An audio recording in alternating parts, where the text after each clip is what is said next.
Hello, this is Linda Vettrus-Nichols, and I have with me the most amazing person, Darryl Stewart. Welcome, Darryl.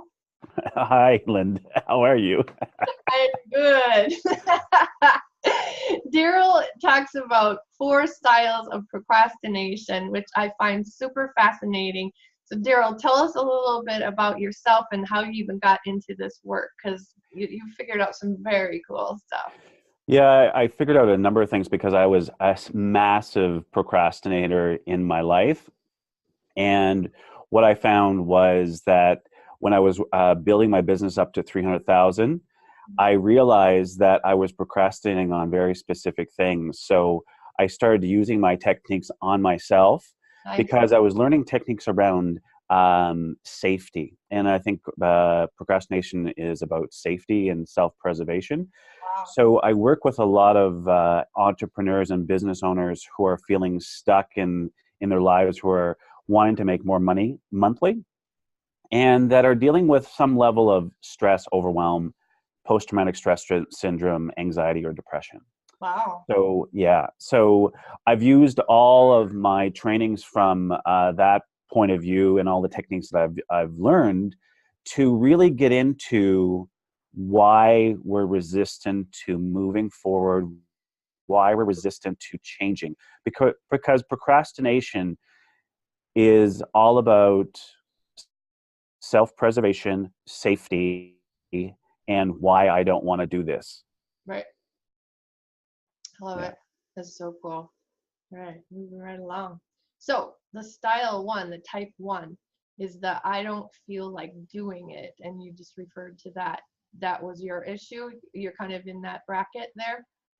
Yeah, absolutely. Like of course, when I was first starting my business and any type of change in our lives, there's a part of us that is worried about I don't feel like doing it, and really looking at what's really underneath I don't feel like doing it, and is there a motivation to do that action or change your life around. And what I found, the people that really changed their lives significantly, especially a lot of my clients, including myself, because I was able to put $50,000 more into my business by doing one thing, is to find out why I wanted to grow my business, why I want to change my life in certain ways, and it's just having a big why. So rather than thinking about what you want to do, it's going into the feelings of like, why am I doing this degree? Why am I doing this business? Why am I doing this fitness program? And going into the feelings about it. It's not going into the rational side. It's like, Right. what is your big why? Yeah, and that's all about clarity then, right? Absolutely. And it's all about finding out what turns you on, like turning that switch on. Okay, if you're working towards a degree or working towards something in your business that is going to make you money or more, whatever you're looking for, is turning that switch on. It's like, what's going to light your flame up, your fire inside, and Yeah. finding that thing that is going to allow you to get through those days that you don't want to do anything, or I don't feel like doing it today. Yeah, absolutely. I've heard of like get out of bed and go, okay, like who can I help today, right? You know, but if you're not clear on what it is that you do to help people, then even that's not super motivating. Do you agree? That's it. Okay. And the the other thing that I found with the first type, I don't feel like doing it, is, and I go back to self-preservation and not feeling safe, is that a lot of people are procrastinating because they are worried about negative reactions, Mm-hmm. negative reprimands, and negative results. So their subconscious is going to that worst case scenario. Okay. And a lot of people that stay into that energy of I don't feel like doing it and don't work through what they're scared of, Yeah. is that they'll stay in that messy place. And what's wonderful about this procrastination type, when you get through, okay, looking at all the worst case scenarios, then things start to shift when you start to go. I really address why you are worried about the results and the reactions, the reprimands. And that's a lot has to do with our upbringing. Mhm. Like, we didn't want to get reprimanded when we were kids, but we did. So a lot of the reasons why you procrastinate is because there's something unresolved from your past, from your childhood. Yeah, and it's kind of that fear of failure, as you go through the rookie stages of even entrepreneurship, that fear of failure. And then there's a flip, the fear of success. I was just discussing that with a client today, and I remember taking a look at that fear of success for myself and digging deeper as to where it came from. And I was actually like in 6th grade when the Beatles came out. That'll date me right there. And they might not have just come out, but they're very, very popular. And there was a lot of crowd crushing going on. And it was dangerous in my day to be a star of any kind. There was all this dangerous crowd crushing, and it's like, wow, so like I might be too good, and people might like me too much, and then they'd all come at once. I really think that in entrepreneurship, the initial reaction to just getting out there is like, oh, all these people are going to come. It's going to be great. And it's like, they don't. Yeah, they don't. And it really takes networking and finessing and Yeah. Chatting with people just as human beings. And that's what's really missing these days, is that human connection. Yeah. And the last point I want to do in this procrastination type is that sometimes a lot of my clients that come to me, that they don't feel that they're enough. And I had a client that was making $5,000 a month, which is pretty fantastic. And she didn't feel like she was enough in her business. And we followed that not being enough. And she was procrastinating on certain things in her business.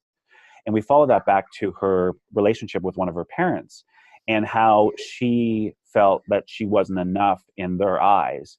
So we worked through that for 3 or 4 sessions, and her business bubbled up to $10,000 a month. And that was consistent for 10 to 12 months until she went into another stream of work for herself. So she was able to look at why she was procrastinating, and if there's a feeling of not being enough, then that will cloud how we move forward. Right.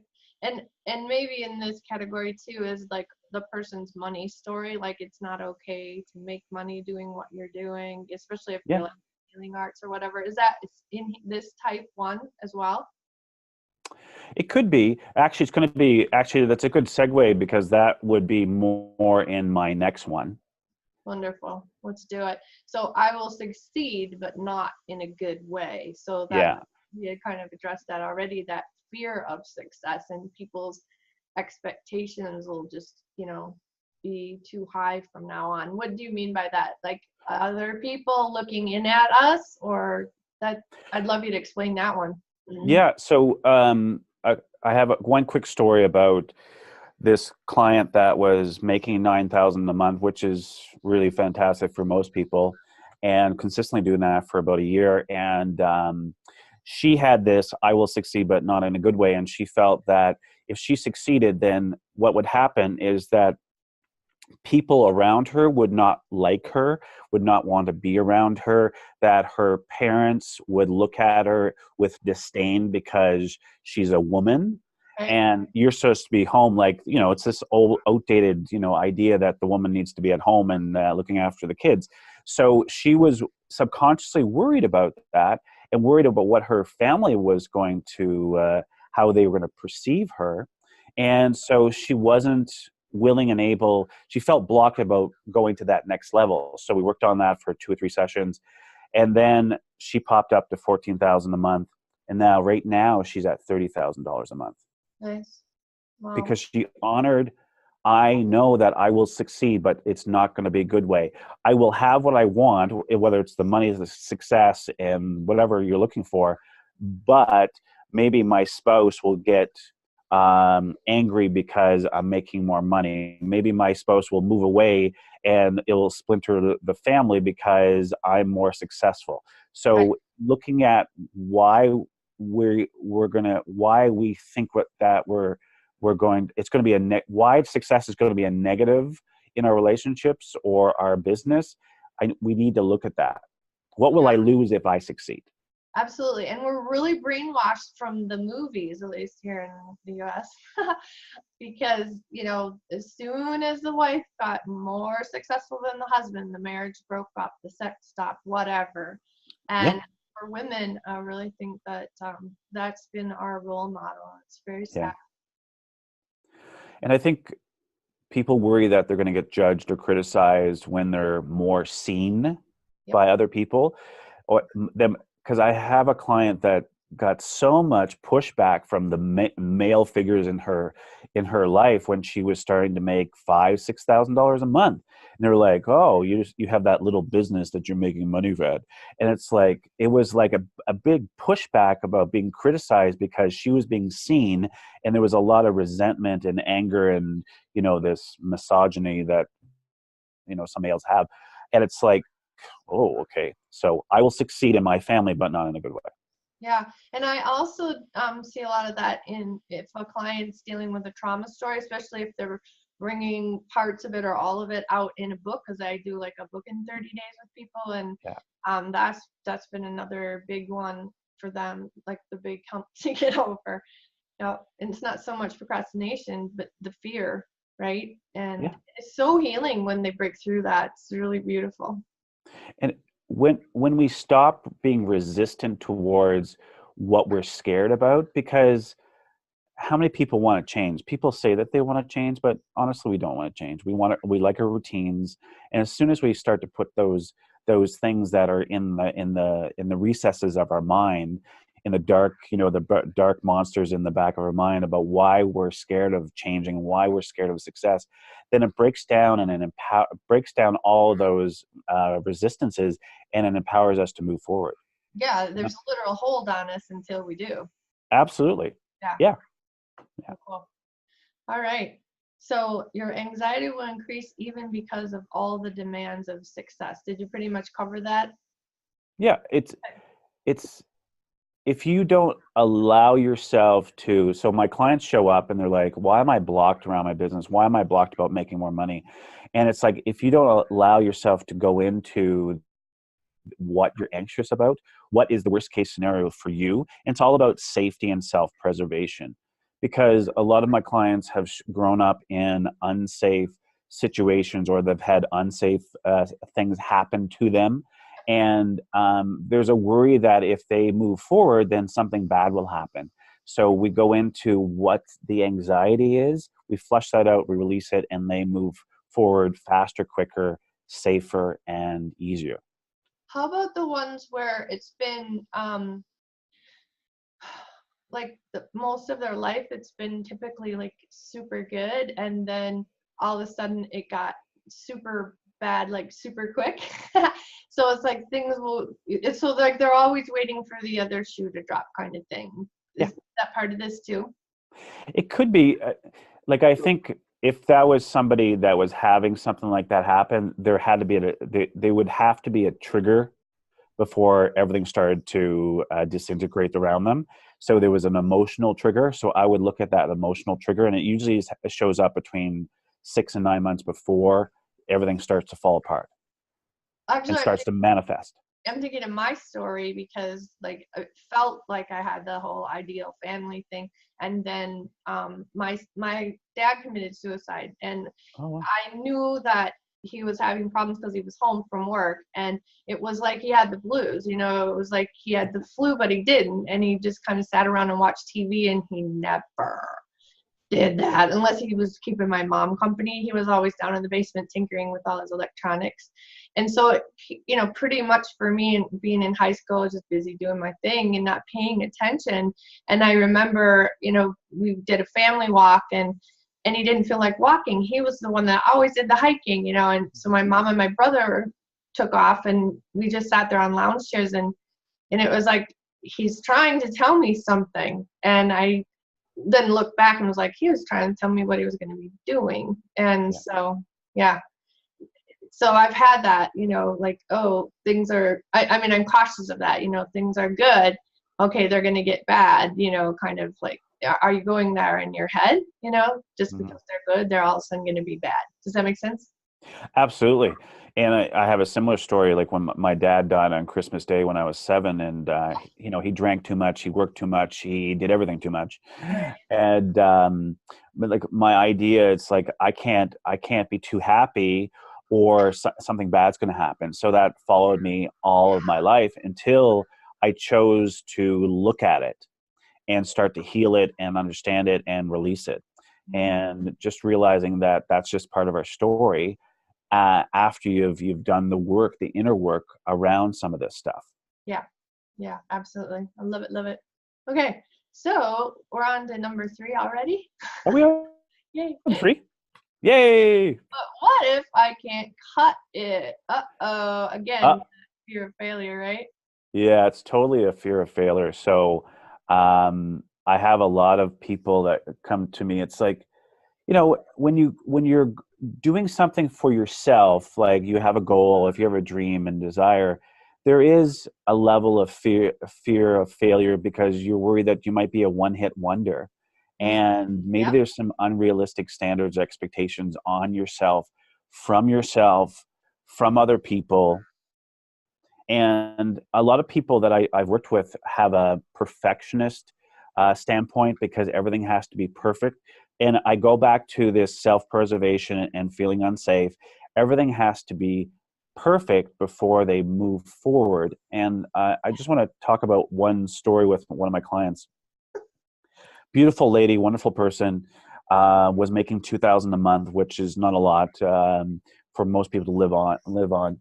Yeah. And the thing that she was worried at is like, what if she didn't know if she was going to cut it, and she had these unrealistic standards and expectations that came from her relationship with one of her parents, where they expected her to be a certain level, and she's super smart, by the way, and that there was no leeway, or there was no space for her to be herself. Right. So there was a feeling of unsafety. What if I fail? What if I do things wrong? And so we went in and worked on a lot of that stuff around her relationship with her parents, because how many times has our relationship with our parents interfered with us growing Right. sometimes in our business? And we worked on that self-preservation and safety issue again, and she popped up to $6,500 the next month that we worked on, 8,000 a month, $8,500 a month, 8,200 a month after that, 8,000 again. So as soon as we start to realize what is blocking our success, whatever that success is for you, Yep. then you move faster towards whatever your goal is. Yeah. Love it. Beautiful Yeah. story. Oh, yeah. So unrealistic standards and then expectations on you. Yeah, that just takes me to the filters that parents end up putting on us. And it's like, it gets to the point though, it's like, you know what? It's not your parents anymore.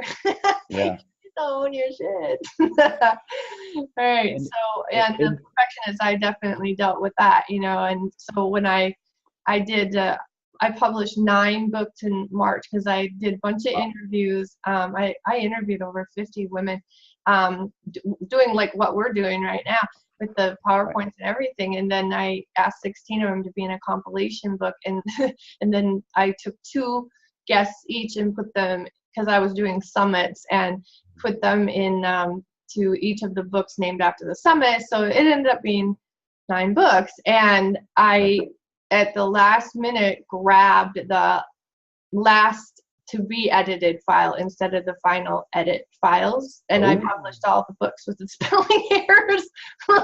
And like, I'm like an editor and content editor on top of it, so it's like, oh no. And it was the best thing that ever happened to me, because it was like there wasn't a thing I could do. And it's like, I got 2 roads. I can go loathe on myself, or I can just go, this is a great up level. And I've broken through the perfectionist stuff, and I just chose that route, and it's been amazing. And actually, yeah. my husband's niece was going real obsessing over spelling errors, you know, and her mom was going like, girl, you know. And that had happened afterwards, and I thought, yeah, because there are people out there that can't stand it. They think it's horrible. They think it's like, if you're an Oh, editor, yeah. you shouldn't make mistakes, and I've got enough learning disabilities. I make plenty of them. I try to write the word choose and I write chose, or vice versa. I'll tell it. I have dyslexia of the mouth. I'll go and say, will you pull down the shade when I wanted it up? It's almost like I'm focusing on what I don't want, and it's like, ooh, dig deeper on that someday, girl, because that's interesting too, right? And I think the clients that I attract are Mm-hmm. super motivated to have what they want in their lives and make more money, of course, because that's, we live in that world that we need to have money. And I always say that everything that you haven't wanted to work on from your childhood, doing your inner work, releasing whatever those limiting beliefs are, the stuff that happened to you, and there's absolutely no judgment towards it. Whatever is still there, your business, if you're in a business, it'll start coming up and it'll start blocking your business. So my work is, it's like, why are you procrastinating on allowing more clients or more money?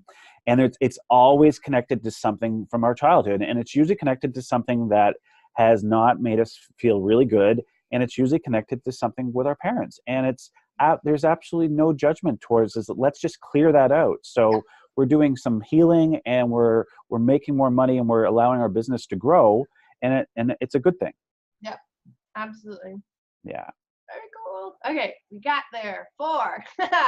4, You 3. can't Oh. make me. Is that yours, Darryl? You can't make me. So I was thinking about these different types, and this by far is me. And I built my business to $160,000 because I looked at this procrastination type. You can't make me. You're not the boss of me. I'm not going to do that. I am not doing that. And I looked at this procrastination type, and I was like, I didn't want to do anything. Because how many times have we been told what to do in our childhood, in our past? And how many times have we been told what to do by an authority figure that maybe is not the most positive person? Like, it could be a parent, could be a teacher, it could be somebody else. So a part of us just wants to say some choice words to that person. So that little inner rebel that we all have sometimes is still controlling the show. Yeah. So I allow my inner rebel that you can't make me, you're not the boss of me, I'm not going to do that. I allow that part of me to have its space every day with a 2-minute routine that I do almost every day. And that allowed me to grow my business to where it was at $160,000. Nice. And I forget all my child development. I like the 4-year-olds are developing their line skills, perfecting them as a teenager. What about the 7-year-olds? Isn't that pretty much a 7-year-old stage? Like, you're not the boss of me. You can't make me. They're really feeling their oats at that time. Yeah, And you absolutely. lost your dad at 7, right? Yeah. Okay. And like between 0 and 7, like, I think if you look at the inner rebel, and it could be a teenager too, like, you just have to look at what part of you doesn't want to move forward. And it could be a 10-year-old, it could be a 14-year-old. It's like, you're not the boss of me. Why are you trying to tell me what to do? And one of my clients, God love her, I love her. She's like, she had a mom. Like, how many times do we have a mom or a dad that tells us what to do, right? Telling us to go, wash our hair, have a bath, go to school and everything. So part of her business, before she started working with me, she was making $4,000, $5,000 a month, which is really good. And there was a big part of her that she had that inner rebel. It's like, you can't tell me what to do by anybody. And she wasn't open to feedback from a lot of people. So we had to work on that in her business. And she had a $7,500 week after we did one session around, you're not the boss of me, you can't make me. And so it can unlock how you show up in your life, how you show up in your dreams, how you show up in your goals, just by acknowledging that a part of you is like, whatever you want to say, if there's a curse word, it's like, you're not the boss of me, I'm not going to do it, you can't make me. Yeah, and it might have bleeped out. Say the figure that she had in the 1 week figure.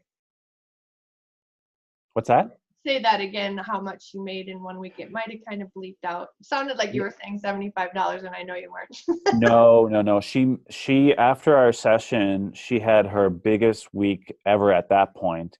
$7,500 came in through her business because she acknowledged that a part of her did not, definitely didn't want to do the work, and definitely didn't want to be told what to do. Very cool. Yeah. That's neat. I love how all this is actually connected to money, because there's a lower vibration when we're dealing with all the stuff we've been talking about, and money is an energy, right? So you raise the vibration of you raise the vibration of the money that's coming in. I love it. Okay, so anything else here that you want to go over? I want to go to the health one next. Yeah, I think overall, if you have a big why in your life, like if it's a huge reason why you're showing up in school, in your business, in your personal life, if that big why is big and bold, it's going to drive you to succeed, and it's going to get you through a lot of this procrastination with other techniques. But I think that's the biggest thing that I learned when I was growing my business, having a 20-minute conversation with my coach and her showing me how to have a big why and all of the different steps. It put $50,000 into my business just by that 20-minute conversation with her, because I wasn't being bold. And I was procrastinating, and I was like woo-hooing, boo-hooing, and whining and complaining. And she said, you don't know what you want. Yep. So we worked on that for 20 minutes, and that just started a huge transition into my business. Huge. So I procrastinate less because of that. Huge. Yeah, right? Like procrastination is like, it's not even real, it's just deal with that unrealistic stuff, right? That's getting in your way, and that's not even going to be a word in your universe. Love it. Totally. Okay, and the possible health issue, man, that's something we don't stop to think about. So are you unmotivated, tired, and exhausted, right? So look at that list. I know I've had the whole adrenal fatigue thing. I ended up with fibromyalgia. I actually ate my way out of fibromyalgia, and my friend ate her way out of lupus, which is so cool. Yeah, and another gal ate her way out of diabetes. One of my new clients is like, yes, and she's doing a cookbook now, so you can keep Greek foods so that you're staying healthy and you're not getting into like insulin resistance or even diabetes. So I'm very excited about that. That's awesome. Yeah, and I've had thyroid. I had thyroid so bad when I got like my period in college. I remember taking a test, and the cramping was so severe, I made it to leaning up against a tree, and then I saw my girlfriends coming from, my roommates coming, and I took a breath of relief, and I just slid right down the tree. And, I was just so, out of it that I was bent over and being, one girl on one side, one on the other, helped home to walk home. And some guy pulled up in his car, thought I was drunk, it's party school. I wasn't a drinker.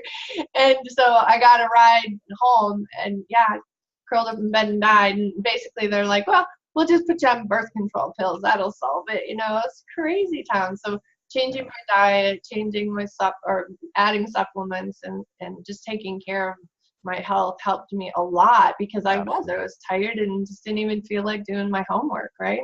Yeah. And I have had like this list that I put together. I've had a lot of this, and I think one thing that I want everybody to take away from this is that get away from there is a specific reason why we're procrastinating, and it's not about shaming ourselves. It's not about blaming ourselves. It's not about guilting ourselves into why we're in procrastination, or why we're self-sabotage. People think it's self-sabotage. I think it's about specific types of procrastination, and it could be a possible health issue. Like if you're unmotivated and tired and exhausted, it could be untreated PTSD, it could be adrenal fatigues, it could be thyroid, it could be depression, anxiety. Gluten intolerances cause being exhausted and tired. So go see your healthcare provider and get that worked out. Maybe you need blood tests. So instead of being in shame, blame, and guilt, I'm not doing what I need to be doing, take an action, an active positive action. It may not be about you in your head. It could be in your body. So yeah, absolutely. And doctors of functional medicine or integrative medicine, and a lot of people don't even know they exist, and they're the ones that are in more of the preventive model, so their scales are a little different, because you might go to your typical doctor and they're like, you're fine, and you end up, you know, not being fine and can't figure it out on your own, and you end up maybe over with the integrative or functional medicine area, and you will get down to what's going on, because they do have a different scale to read, you know, what is really going on and then what to do about it. Does that make sense? absolutely. And I just, you know, again, I just want to go get everybody away from this blaming themselves, shaming themselves, guilting themselves because they're not doing what they need to be doing. It's just like, take an action, positive action towards, you know, maybe it's a health issue, maybe it's something else that is not, that you're not seeing. So, yeah, absolutely. And it's a symptom. Like, if we rename this presentation, like, procrastination is a symptom, right? And in the preventive model, if you sneeze, it's like, oh, right? In the medical model, it's like, meh, you know? So, yeah, cool. All right. So check in with healthcare providers. And if you're not getting resolution, you know, keep looking, because there are people out there, even just like acupuncture or getting, you know, your nervous system connected back up with your brain, which there are chiropractors who do more neuro type of chiropractic. And all of it will make a huge difference. Yeah, I came up with a protocol with adrenal fatigue and really allowing yourself to feel safe about making changes. Because if you don't feel safe about making the changes that you want to do, then you're going to procrastinate. So it's all about safety, and it's all about self-preservation. If you're not willing to, if we need to look at why we don't feel safe about moving forward, and when we do that, then things start to shift so dramatically, so fast. Yeah, in a good way. I have a quote on that. You know, it's, if I can remember it, it's like, it's one thing to be safe. I mean, you can be safe, but unless you feel safe, you know, it doesn't really matter, right? Just because you're safe doesn't mean you feel safe, right? And it's important to feel safe. So good. Thank you. Okay. Yeah. And we're down to your free gift. So how do you get through procrastination when it comes up? You've got a YouTube video, and that link will just be back in the email that everybody, there was the link to this presentation, and there's another link in there to this YouTube video that is your free gift. So thank you so much. I really appreciate all this time you've spent with us, Darryl. You've got fantastic information, and I know people are going to be hanging on every word. Thank you. I love doing it. And that video that I'm sharing with people is the one that I've used the most to get me, when I was working myself up to 160,000, that was the one that I was using almost every single day. Wow. On my procrastination, because I'm a massive procrastinator. Master of procrastination. Master of procrastination. Yeah. Well, you're also the master of getting people out of it. So of course you're the master of it. That's how it works, buddy. That's it. I love it. Yeah. Monetize what is your thing that you ended up going through, because what is it? If you do something X amount of times, you're actually a genius in the area of that. So yeah, I love it. All right. Well, thanks again, Darryl. Yeah. Bye-bye. Have a great day. Bye. Thank you. Bye-bye.